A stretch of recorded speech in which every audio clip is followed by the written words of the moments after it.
Limit of a function के topic में हम पहली चीज जो हम समझना चाहते हैं वो है कि x अप्रोचेस जीरो का क्या मतलब होगा।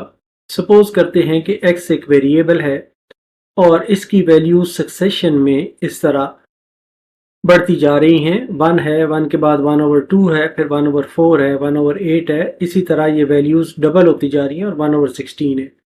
या इसको हम इस तरह कह सकते हैं कि ये 1 है, यहाँ पर 1/2 है और इसके बाद 1/2 का स्क्वायर है, फिर 1/2 का क्यूब है, 1/2 का 4 है और इसी तरह चलते चलते एक स्टेज पे 1/2 पावर n आ जाता है। हम ये देखते हैं कि x छोटे से छोटा होता जाता है क्यों जो n की वैल्यू जो है वो बढ़ती जाती है। तो इस अनएंडिंग डिक्रीज को हम कहते हैं कि x टेंड्स टू जीरो, या हम कहते हैं कि x अप्रोचेस जीरो, या हम जैसे मैंने पहले कहा कि x टेंड्स टू जीरो हम कहते हैं।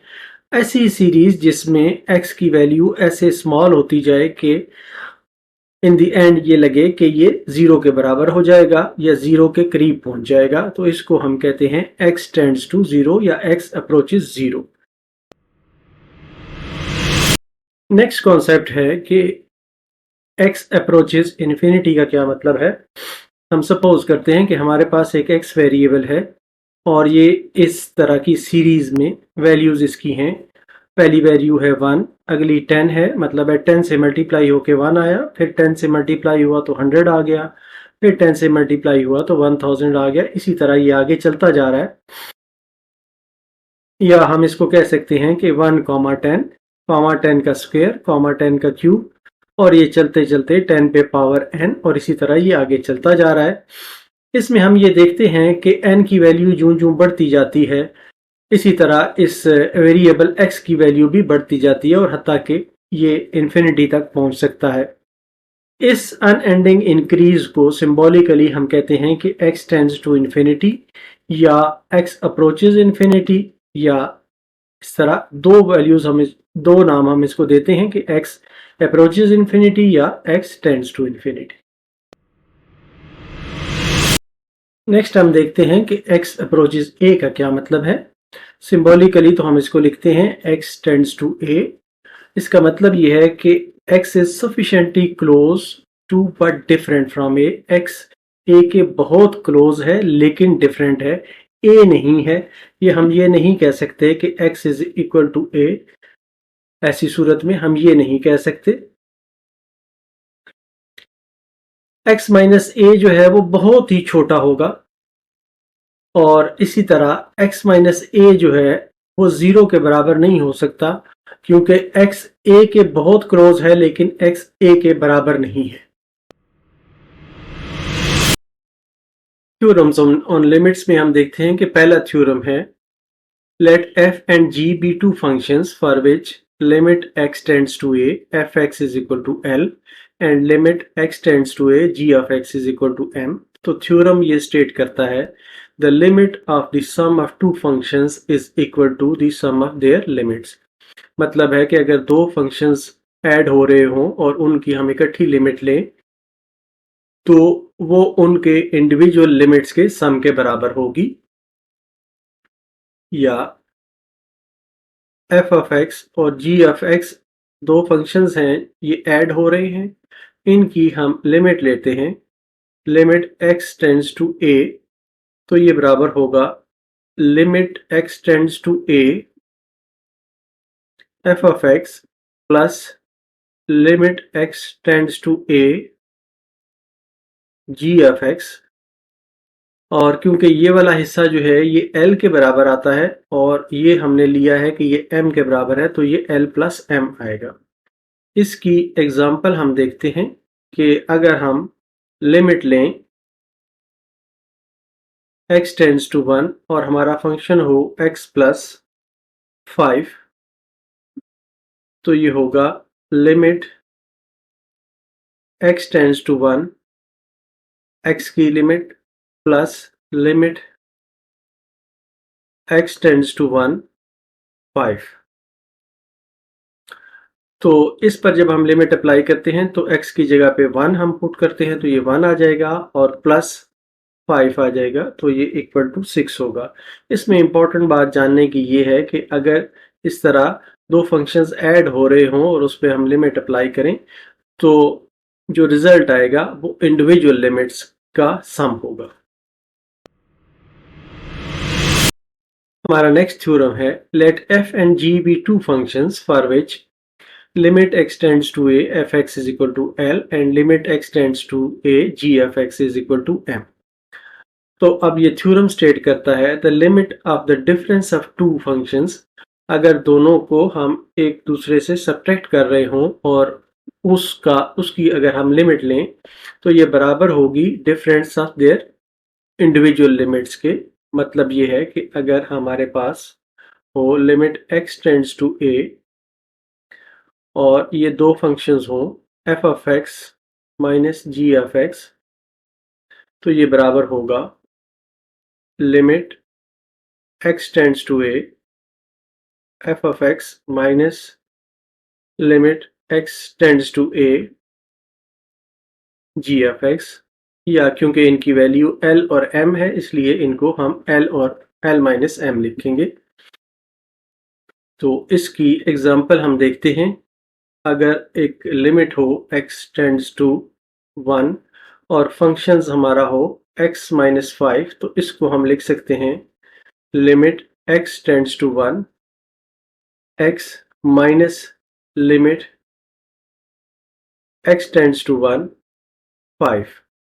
तो इसमें 1 हम पुट करेंगे तो ये 1 आ जाएगा और minus 5 is equal to minus 4। Important बात जो जानने की है कि अगर दो फंक्शंस हों और आपस में उनका हम डिफरेंस लिया गया हो और उनके इकट्ठे हम लिमिट लें तो ये इनके इंडिविजुअल लिमिट लेने के फंक्शन के डिफरेंस के बराबर आएगा।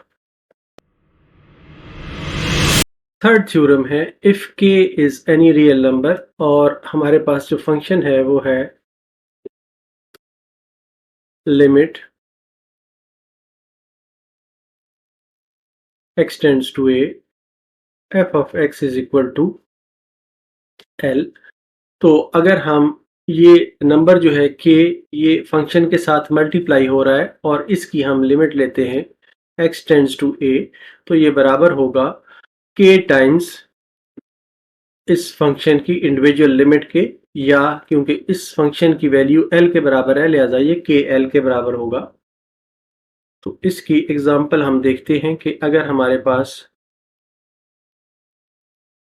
एक फंक्शन हो 3x, इसमें 3 और x जो है मल्टीप्लाई हो रहे हैं, 3k के बराबर है और x जो है फंक्शन है और x टेंड्स टू 1 है तो ये आ जाएगा 3 limit x tends to 1 multiplied by x is equal to, इसकी जब हम लिमिट लेंगे तो 3 इंटू 1 आ जाएगा और ये 3 के बराबर हो।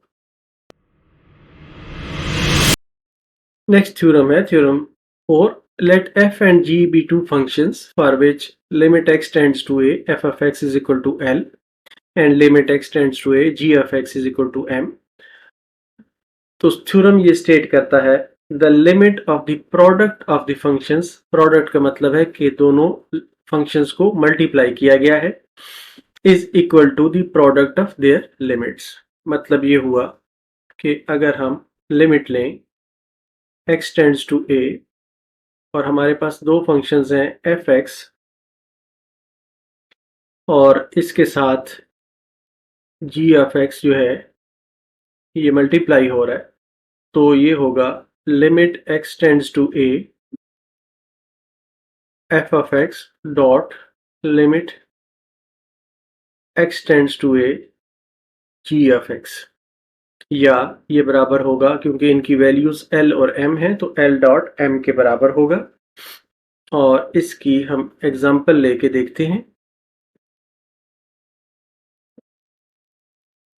एग्जांपल ये है कि अगर हमारे पास दो फंक्शंस हैं, एक है 2x और दूसरा है x प्लस 3 और इनकी हम लिमिट लेते हैं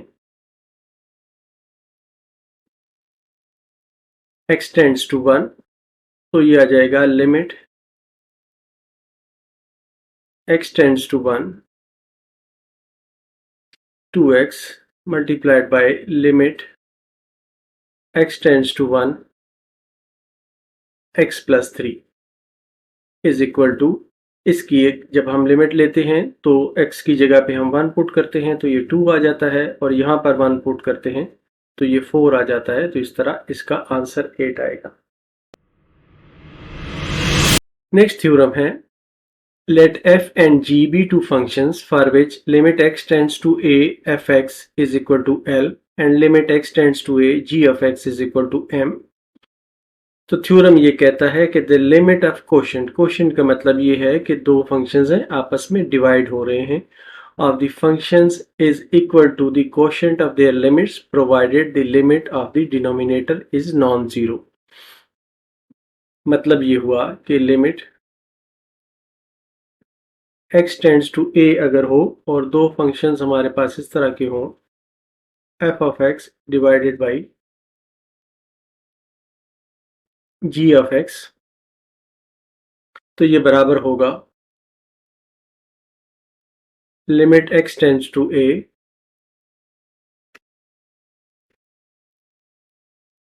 f of x whole divided by limit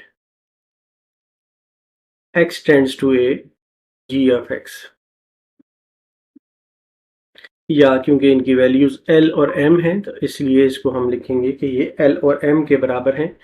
लेकिन ये जो कंडीशन है, provided the limit of the denominator is non zero, तो इसमें ये कंडीशन बहुत इंपॉर्टेंट है कि g ऑफ x जो है ये जीरो के बराबर नहीं होना चाहिए, या m जो है ये जीरो के बराबर नहीं होना चाहिए। अब इसको एक एग्जांपल से देखते हैं।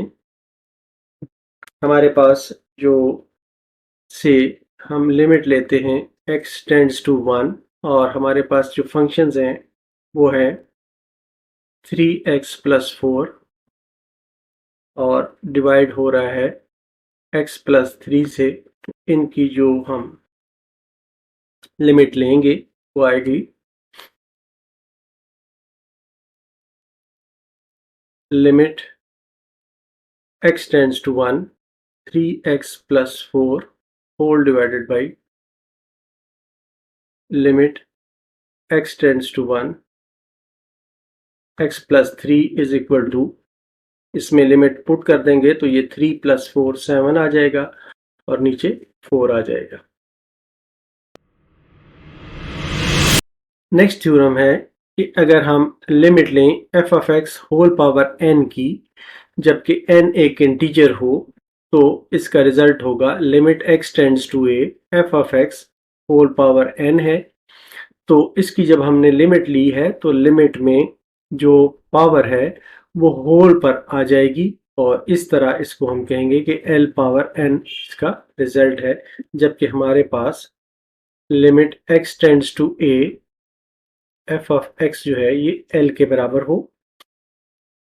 तो इसको एक एग्जांपल से हम देखते हैं। हमारे पास है लिमिट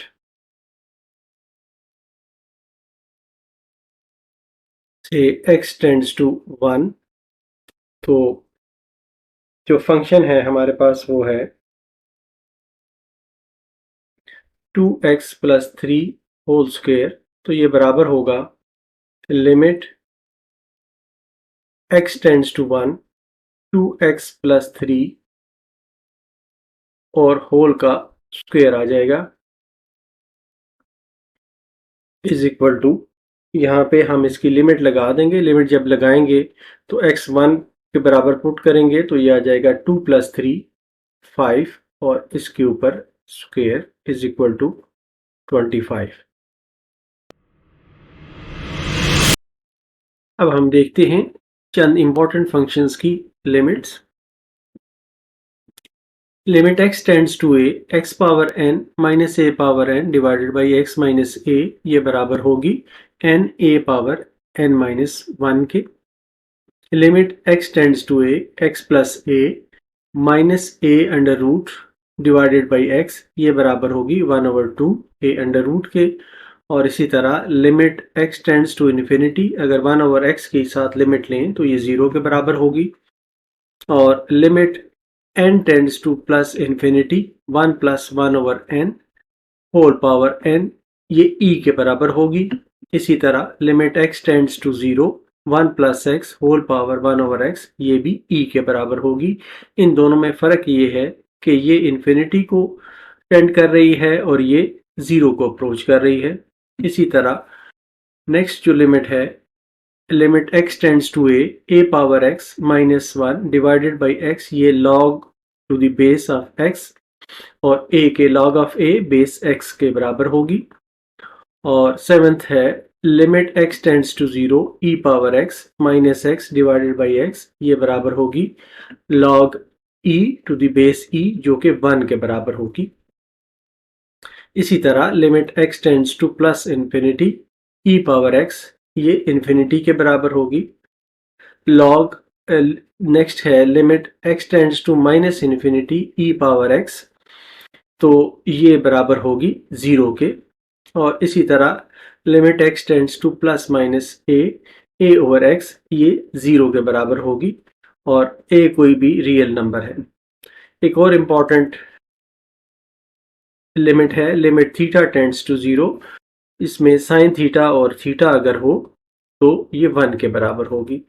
ये इम्पॉर्टेंट लिमिट्स हैं जो आपको याद करनी है ताकि आने वाली एक्सरसाइज में आप आसानी से क्वेश्चंस को सॉल्व कर सकें। नेक्स्ट है sandwich theorem. Let f, g and h be functions such that function f less than और इक्वल टू है फंक्शन g के, और फंक्शन g जो है ये लेस देन और इक्वल टू है h के, पर all numbers x in some open interval containing c, किसी एक ओपन इंटरवल में ये डिफाइंड है c में, इस तरह से कि limit x tends to c f(x) is equal to l, ये एक फिक्स नंबर है, इसके बराबर आ रही है। और limit x tends to c h(x), ये भी l के बराबर आ रही है। अगर ये दोनों जो हैं, ये वाले और ये वाला फंक्शन जो है ये l के बराबर हों तो दरमियान वाला फंक्शन भी l के बराबर होगा। ये हमारा सैंडविच थ्योरम है।